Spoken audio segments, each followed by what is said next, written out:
Channel open. Welcome back to WeeklyTrek, a proud member of the Tricorder Transmissions podcast network. I am your host, Alex Perry. What's today's date? The date.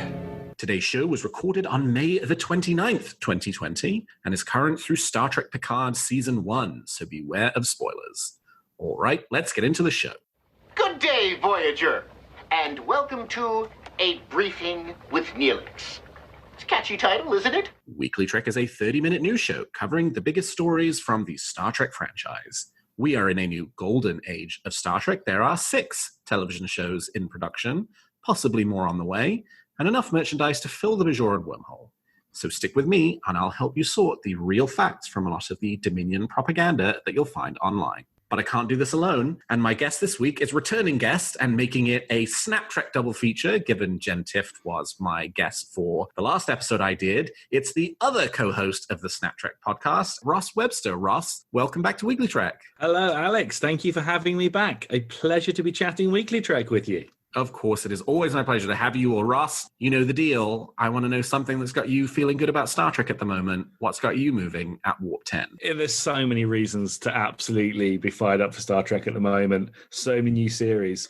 But what I've been doing over the last month, when I've been staying in a little bit more in my house, I've been going back and I've just sort of over the month of May, binge-watched TNG Series 1. Oh, my goodness. And I've only got the neutral zone left to complete the series. I'm going to watch it after this. And I have to say, I've been really enjoying it. Yeah, highlights of the season? I do like Geordie in a red shirt up on the bridge. I've been enjoying him being more present up there, part of the decision-making up top. And the episode where they've got the little crystal fellows, I've lost their names now. Home Soil? Home Soil, that's it. That was Ugly bags of mostly water. That's it. That was a really great episode. And I thought, this is such a great science fiction. They've come in, they've got a planet, there's a mysterious something going on, there's lasers being shot at them, and eventually it's an unknown form of life that just wants to make contact and then be left alone. I loved it. I absolutely loved it. I vividly remember the first time I watched Home Soil, it was at this sketchy motel in Oman. We were on vacation there. It was during the year that my parents and I lived in Saudi Arabia, and we were on vacation in Oman, and we were doing this driving tour around the country. We probably hit up 10 hotels over the course of 2 weeks. And we'd arrived at this, what was missold as a hotel, but was actually quite a ramshackle motel. And we'd eaten for the night. My brother and I were sleeping on a sofa bed in the hotel room, and we turned on the television, and it was grainy and scratchy, but the episode they were playing was TNG's Home Soil. And even with being in a crummy little motel with a tiny television that was grainy and the audio quality wasn't great, I still remember very much enjoying Home Soil. It has a special place in my heart. That is good, because it's a good episode as well. Although I imagine that situation, there's been no episode of Star Trek you would have turned off at that point. That is very true. And this was also really early in me even watching the show. I mean, I would venture a guess I'd probably maybe only seen about a third of all TNG episodes by that point. That was the time when it was actually a treat to turn on the TV and an unexpected episode was on. Exactly. Oh, I didn't know this was going to be on. Before the days of having everything at your fingertips. Oh, nostalgia. The kids these days, Alex. Kids these days. They'll never know. They'll never know. I love that. Well, the thing I'm feeling good about this week is earlier this week, there was a virtual reunion of the cast of Star Trek Voyager, which was broadcast over YouTube and put together to benefit the Actors Fund, which is a fund that has been set up in the wake of the coronavirus to help employees of Broadway, of theatrical productions all over the United States with helping their employees, both the actors and the crew and the front of house people, cover some of their expenses and make it through this period of lockdowns when there are pretty much no theatrical productions taking place anywhere across the country. So this SiriusXM radio host has been sort of doing these reunions. They've done multiple TV shows. So they did one for the cast of Star Trek Voyager, and Star Trek fans showed up and represented. It was the highest grossing episode for donations to the Actors Fund of any they have done so far. And so, and in addition to that, it was actually a really fun hour's conversation with the cast of the show. Slightly awkward because it's in that virtual format, which, anybody who's done a virtual meeting, which at this point is probably most people, know that you could never quite recreate the magic of being in person, but it was still a delightful treat. And it is archived online, so you can find it and watch it at your leisure. It was not one of those you had to be there in order to see it things. So that's what I'm feeling pretty good about. That was fun. And you watched it live as it happened? I did watch it live as it happened. Well, because it was like 8 p.m. here on the East Coast. So perfect. I think for you, that was probably the middle of the night. It was. Oh. Were they taking questions, or was it just a chat? So they were taking questions that had been submitted through the chat box on YouTube, and then they sort of, harvested them out. And they were, the most interesting, the questions were, if you've been to any Star Trek convention where you've seen many of these actors, you'll have heard these questions before. The best parts, though, were, because this is very, Broadway focused, they had found kind of pictures or snippets of film of the Voyager actors' early theatrical performances, very early on in their career. So there was Robert Picardo appearing in a local New York commercial. There was a picture of Roxanne Biggs-Dawson from when she had been appearing in some production on Broadway really early in her career, long before Star Trek Voyager. So that was fun. Awesome. Having that up, and then the other actors sort of, responding to that was very fun. Fantastic. All right. Well, with that, let's turn to the week's top stories. There's a war going on, and I'm a reporter.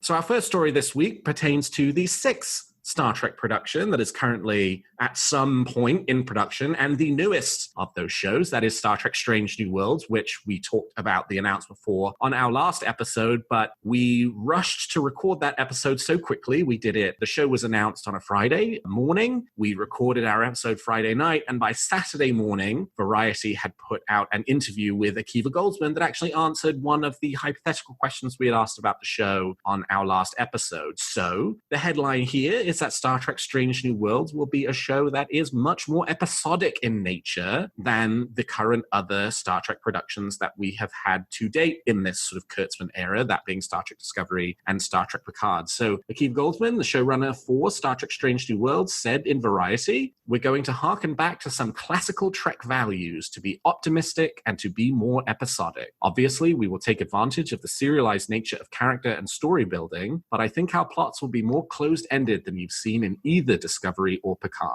So he sort of kind of said that this was going to be a much more episodic show, but it wouldn't be, say, as episodic as the original series. So, for example, the example he threw out was, you have an episode like The City on the Edge of Forever, where Kirk witnesses the death of the love of his life, and then the very next episode, it's never mentioned again, and it's all forgotten about. I think he's sort of making the argument that while the plots of each of the episodes might be much more self-contained, if something happens to a character in one episode that would impact that character over a period of time, you will see that sort of play out over the course of the future episodes in the season itself. No hint yet about when the show will film. That's to be expected, given that almost all television production is still shut down as a result of the COVID-19 pandemic. So Ross, Jen and I had sort of speculated, it sounded like this was going to be an episodic show. It certainly seems like this is going to be an episodic show based on what Akiva Goldsman has said. How do you feel about that? I think it's good news. Modern TV has loads of different ways of telling stories.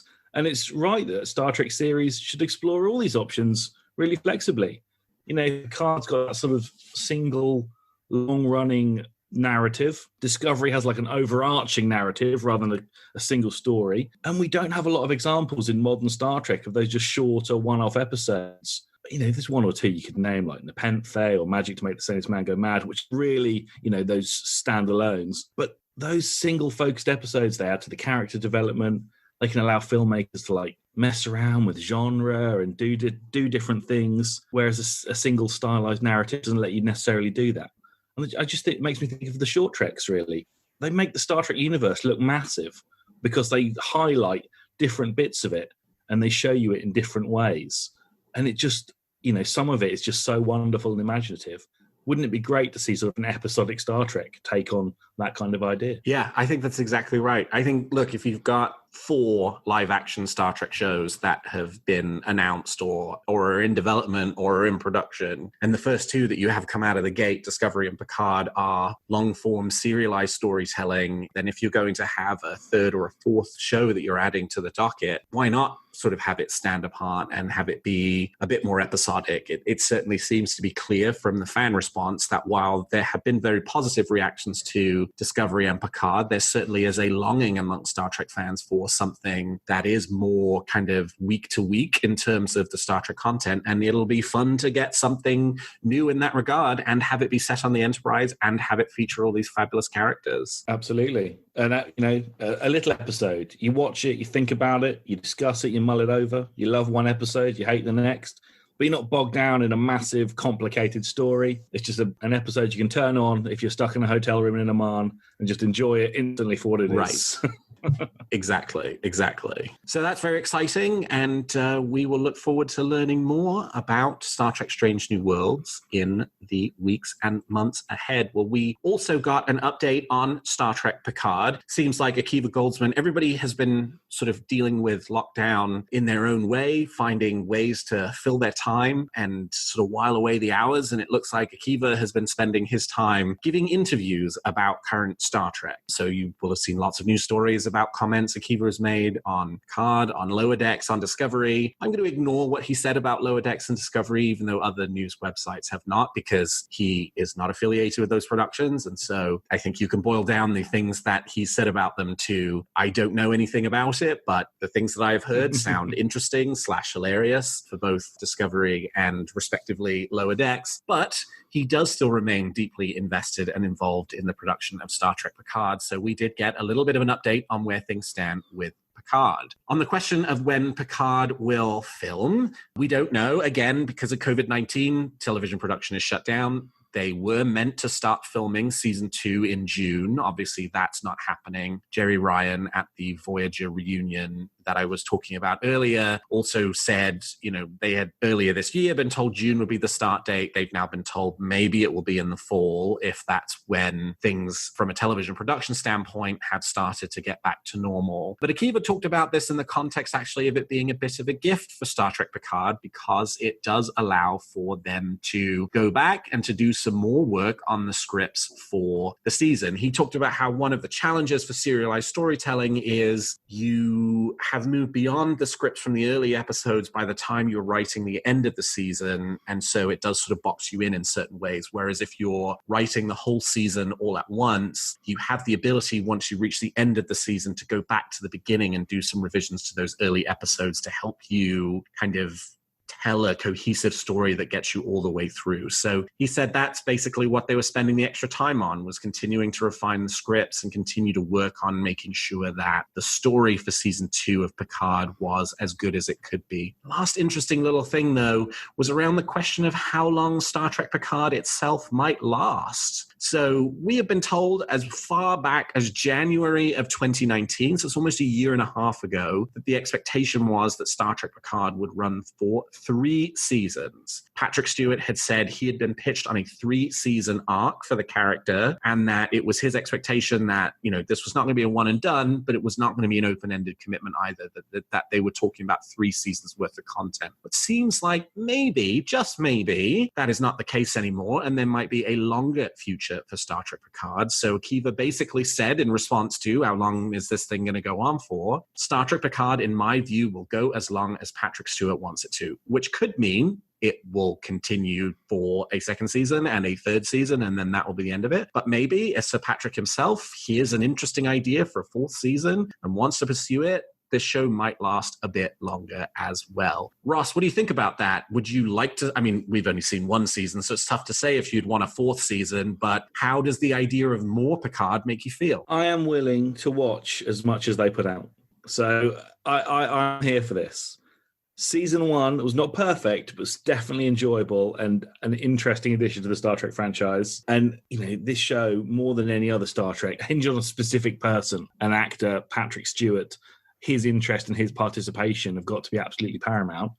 But if he thinks it's the kind of show that's worth making, then I imagine it's going to be the kind of show that's worth watching. So if he's into it, I'm there. I'm there for it. And what do you think about this idea of them using the time to get the scripts right? Because it certainly does, in my mind, it feels like it's obviously a good thing. And I think Star Trek Picard Season 1 is potentially instructive in that way, because to listen to the producers talk about the production for Season 1, it certainly does sound like mid to late Season 1, they made a number of changes in their thinking about the direction the season would go in that meant that they had to go back and sort of play around with the earlier episodes. You know, Hunterlee Culpepper and Alex Kurtzman have talked a lot about the decision to expand the first 2 episodes to the first 3 episodes because they decided to add in a bunch of extra scenes like the attack on Mars, like the flashback scene of Picard and Raffi at the point at which Picard decides to resign from Starfleet. And I think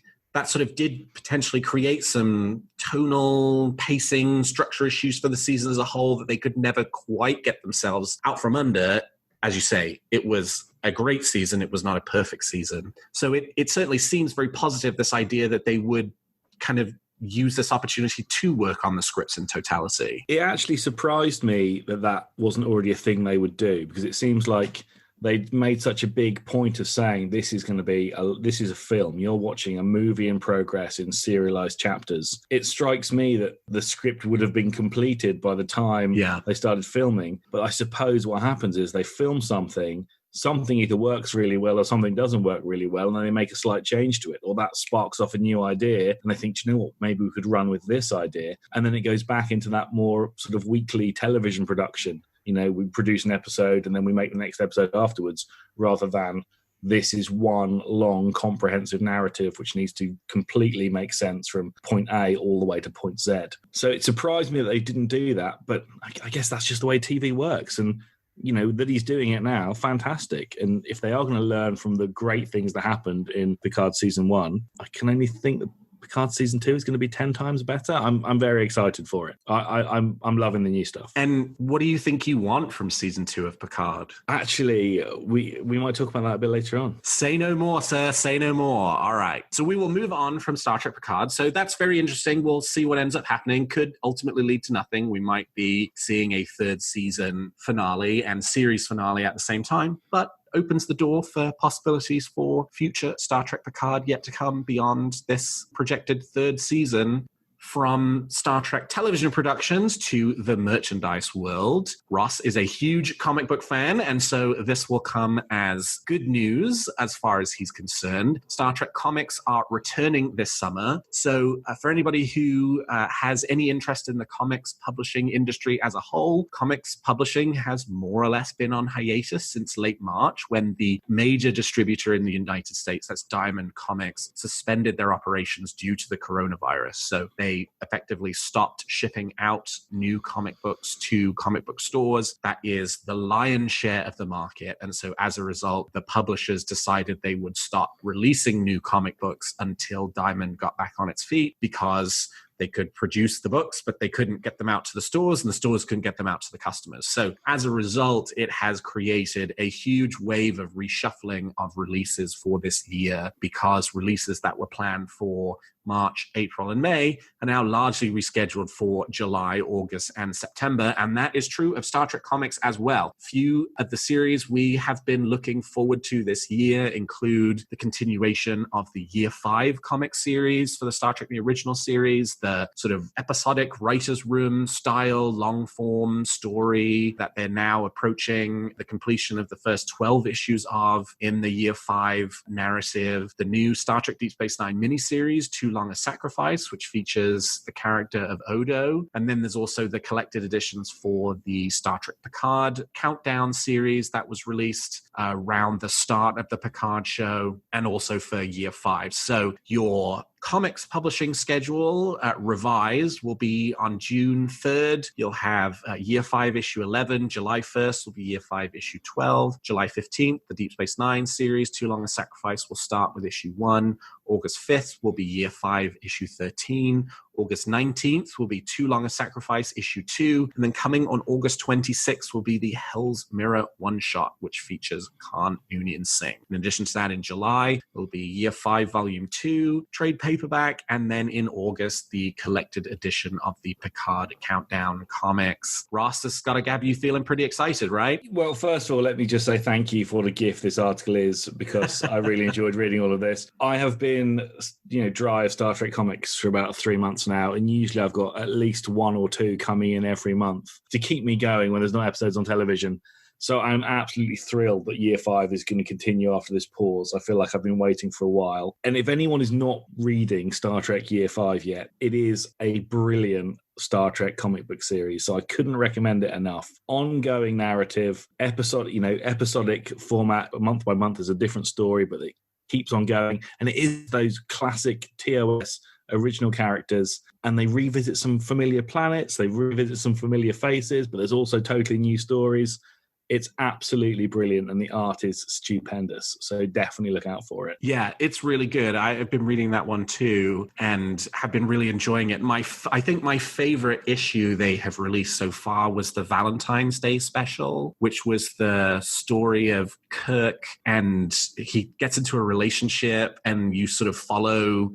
It's sort of an on-again, off-again relationship, and you follow, and I forget who the other character is he's in a relationship with. I think it's a comics original character, and you follow Kirk's relationship with this woman throughout TOS and through the movies, basically right the way up to Star Trek Generations.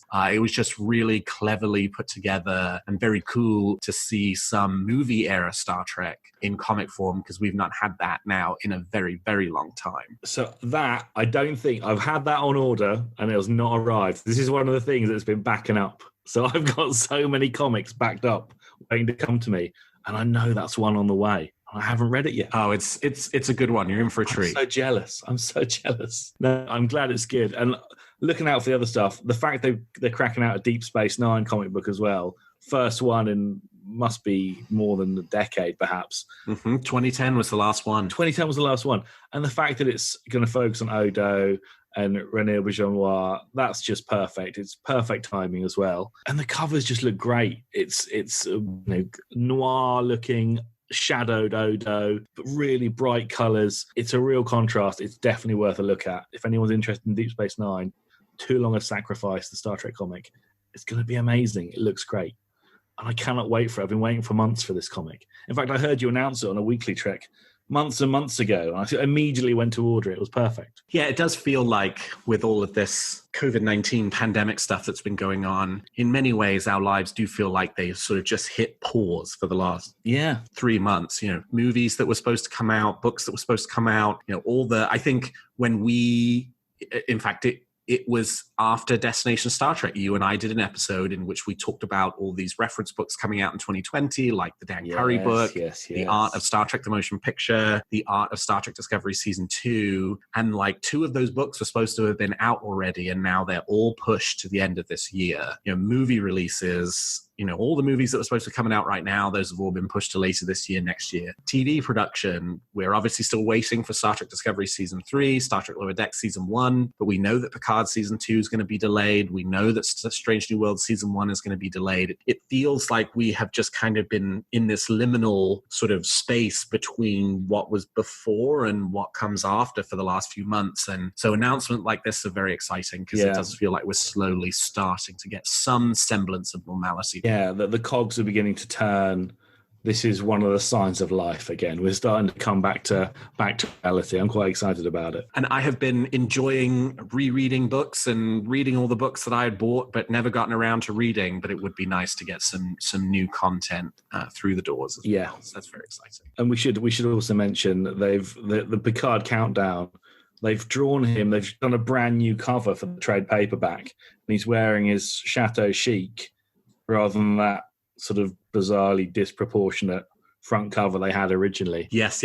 So, and it just looks phenomenal. It is a gorgeous piece of art. You can imagine that getting signed by Patrick Stewart and pride of place on the wall. It looks great. Yeah, it's a great piece of artwork for sure. My last story this week is a fun little one in the merchandise realm. Factory Entertainment, who are a licensee of Star Trek as of last year, are releasing a new line of Star Trek barware. So they have announced that coming up in a couple of months will be some Star Trek bottle stoppers. They are red, yellow, and blue Starfleet Deltas in the original series style. Very cool, very chic, these metal bottle stoppers. In addition, they have a original USS Enterprise bottle stopper. Really like the look of these. They have released a couple of bits in their barware line. They've done a few bottle openers. The one I'm actually really looking forward to, which has not been sort of solicited for release yet, but was previewed at Toy Fair this year. TrekCore put up a picture of a TNG Type 1 phaser bottle opener. You know, the little kind of pocket-sized one that they mostly used in the first season of The Next Generation. And it looks very, I mean, it's a bottle opener, obviously, but it looks very good. And there aren't a lot of sort of TNG Type 1 phaser replicas out there that you can buy. So that'll be a cool one to get a hold of. What do you think about these, Ross? As soon as you sent me the link, I was on their website. The bottle stoppers with the Enterprises on, the starships on, are gorgeous. So I had those in the cart immediately. I've been somewhat scuppered by the fact I don't live in the contiguous United States. So I'm not sure what shipping's going to be. So I've stayed my hand until I can actually figure out how much this is going to cost me to get them sent across. But they are beautiful. Ross, this is what you have friends in America for. You should have them shipped to me. I'll send them to you next time I'm in the UK. Oh my God, that sounds perfect. We'll talk offline. All right, perfect. Right. All right. Well, we've talked about the facts. And now let's speculate on what's going to happen in the future of Star Trek. You make some very good points, Captain. But it's still all speculation and theory. So each week, I and my guests give you a wish or theory we're nurturing about Discovery, Picard, anything about the future of the franchise. So Ross, let's hear your theory or wish for this week. So this is my wish. It's a fairly specific Picard wish. And I hope that in season 2 or 3, or well, even 4, 5, or 6, I suppose, depending on how things go, I would really love to see Picard engage with archaeology again. I'd love to see him go to dig sites, to be awed by discoveries that he's unearthing, to learn about ancient civilizations. And if this is all done as part of some sort of historical mystery, possibly with or without an appearance by Vash, then all the better. You know, we heard about how when he was at the chateau, he was writing history books, but I'd like to see him out there really, you know, making history in a different way. It's like part of an archaeological dig. I really think that's something I'd love to see in a Star Trek, him getting his hands dirty in a dig, doing some archaeology. That's a very cool idea, yeah. And Picard season 2 can sort of go in whatever direction it wants to based off of the way that season 1 ended. Mm-hmm. And, you know, the crew finding themselves caught up in some kind of, you know, Indiana Jones type thriller in which some historical artifact has been uncovered and, you know, it has some implications for something, and giving the character the opportunity to indulge that side of him, because we didn't really see a lot of that in Picard season 1. That would be very cool for season 2. We didn't. And I think as the sort of the premise for Picard rolled up, I really thought that they would go down the archaeology route. I thought he definitely won't be in Starfleet, but he must be an archaeologist because that was his next burning passion. That's where he would have been otherwise.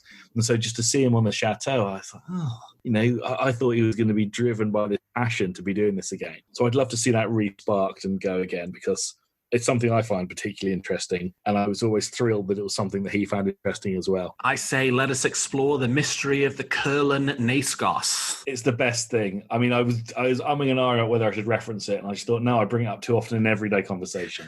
I'll try not to bring it up now. You know, the thing that sticks in my mind most about the Kurlan Naiscos is not any of its appearances on the show, but the fact that one of these auction houses auctioned off what they claimed was a screen-used Kurlan Naiscos probably 4 or 5 years ago, and it sold for over $40,000. And I'm convinced, because the paint scheme was totally different from any time that it appeared on screen, that it was not one that appeared in an episode of Star Trek. Oh my God. $40,000. $40,000. I mean, they are gorgeous. I don't know why they're not selling replicas of that, because I am there. I want one of those. Totally. Complete with the intact figurines inside, please. Of course. And I treat it with more care than Picard does in Generations. For sure. All right, well, my wish for this week relates to Star Trek Strange New Worlds, and actually comes back to our conversation about it being episodic.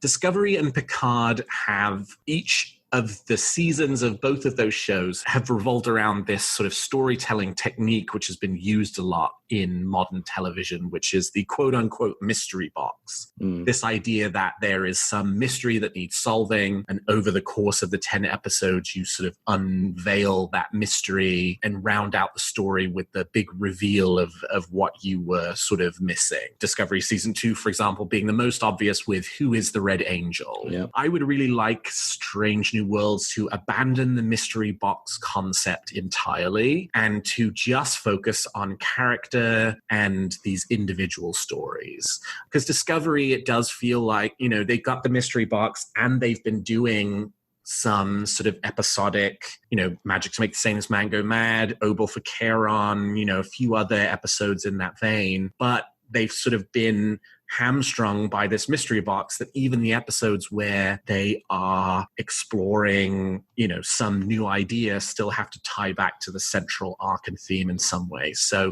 no more mystery boxes. Let's hold, you know, I mean, I'm sure we'll get another one in Picard Season 2. I'm sure we'll get one in Discovery Season 3, but let's keep that to the Discovery and Picard world. Let's go mystery box free for Strange New Worlds and tell a story over a season and have character development and tell interesting stories, but not have there be some central mystery that we need to pull back the onion on as the season goes by. Don't get me wrong, I do love a mystery, but what I'm really here for is the science fiction, the wild ideas, the crazy possibilities and the speculation. I want this stuff to be brought to life and for us to be wowed by the idea that you couldn't even have thought of this because it's so bafflingly weird. That's what I want to see on Strange New Worlds, than to just explore all this bizarre science fiction landscape, which is going to just expand your mind and make you think about things you've never thought about before. 100% with you. And as we were talking about, we have the opportunity to do that now, right? Like prestige genre television style, that's your Discovery, that's your Picard. We don't need a third show that's just like that. It would be nice to have something different. And I think a key element of making it different is removing that mystery box element to it. No, I see exactly what you mean. Do you have a theory or a wish for Discovery, Picard, or the future of the franchise that you'd like to share? Tweet them to me at WeeklyTrek, and I might feature your theory in a future episode. Well, that's all the time we've got for this episode of Weekly Trek. Thank you so much to my guest, Ross Webster, for joining me today. Ross, how can people contact you if they want to continue the conversation? You can always catch me on Twitter. I am Taborg at STRTRK1701, or you can follow my podcast, Snaptrek, at Snaptrek on Twitter. And you can find this show on Twitter at Weekly Trek and me at Alexander T. Perry. And if you enjoy the show, please consider leaving us a 5-star review on your podcast player of choice. And please check out some of the other great shows on the Tricorder Transmissions. And if you like our shows, please also consider becoming a Patreon of Tricorder, which you can find at patreon.com/the Tricorder Transmissions. And lastly, if you're looking for Star Trek news on the internet, I hope you will turn to trekcore.com. Well, thank you, Ross. Thank you to all of my listeners. And until next week, live long and prosper.